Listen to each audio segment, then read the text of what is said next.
This is video 1 of week 6 to 7, and we're continuing in our contracts course to address chapter 5. There's a lot of material in it the chapter is entitled Genuineness of Assent.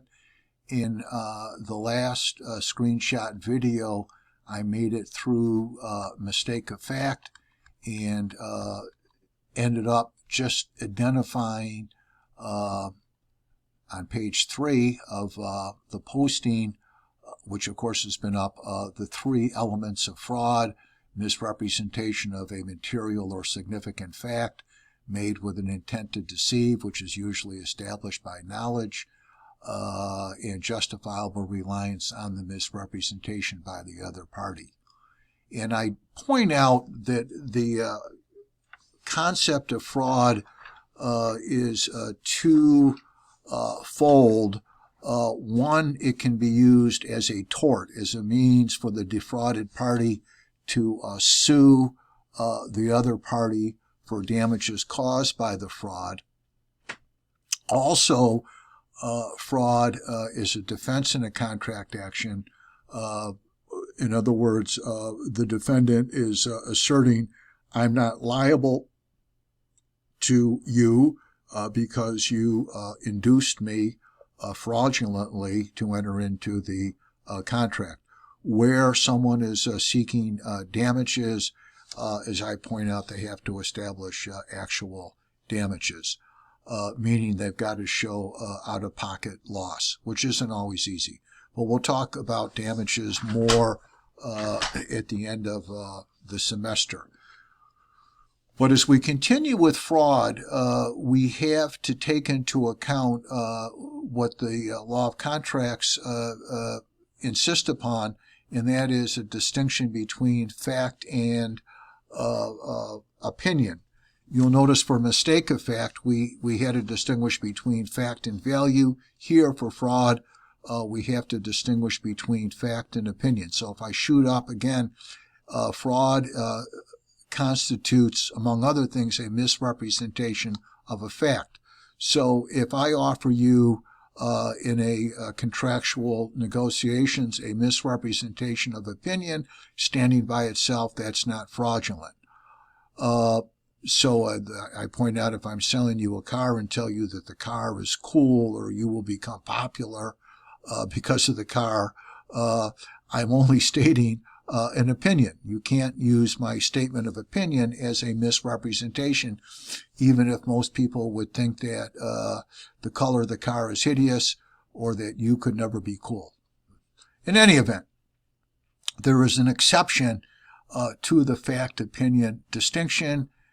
If the opinion is offered by a party claiming superior knowledge, then the courts are going to treat that statement of opinion as a representation of fact. And we have the wonderful case of Volks versus Arthur Murray on page 75 to 76 of the book. That case, we have this strikes me as an lonely elderly woman. To me that sounds ageist at my stage of the game. She was probably younger than me, but it was in a different time. But she was widowed, and she went to a quote dance party, end of quote, that Arthur Murray dance franchise set up, and obviously they were trying to get people in to sell them dancing lessons. And so now you've got this lonely old person going to the dance party, and they then tell her and continue to tell her, Audrey, you've got great dance potential. And they sold her thousands of dollars worth of lessons. And when she sued Arthur Murray for fraud, she said she later learned that she had absolutely no dance potential, was clumsy, couldn't hear the beat, etc. And Arthur Murray wanted her complaint dismissed on the ground that it did not allege fraud because it alleged not misrepresentations of fact, Arthur Murray argued, but it alleged only statements of opinion. But the court in keeping with the exception to the fact-opinion distinction, found that the representation to her that she had great dancing potential, though it was an opinion, was made by a party with superior knowledge of the subject matter and could be treated as a misrepresentation of fact.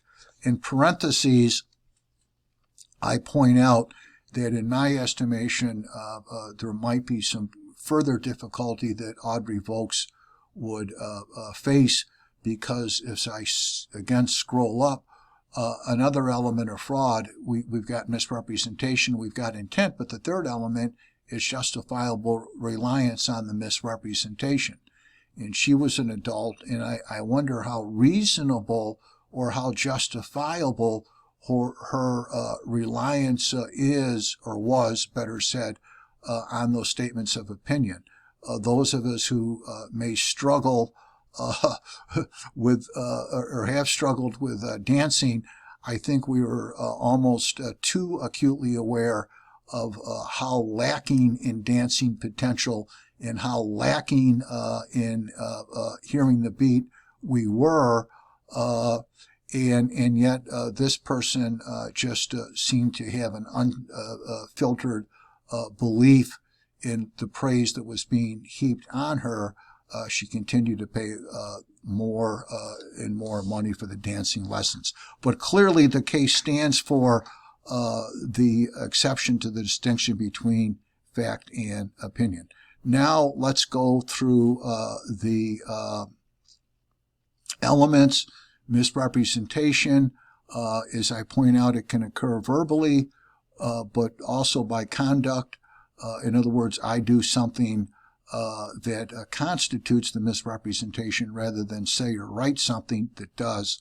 The classic example would be setting conduct and setting the amount of mileage back on a car on the odometer. I don't even know if you can do that anymore, but that used to be what we always thought of as a good illustration of conduct.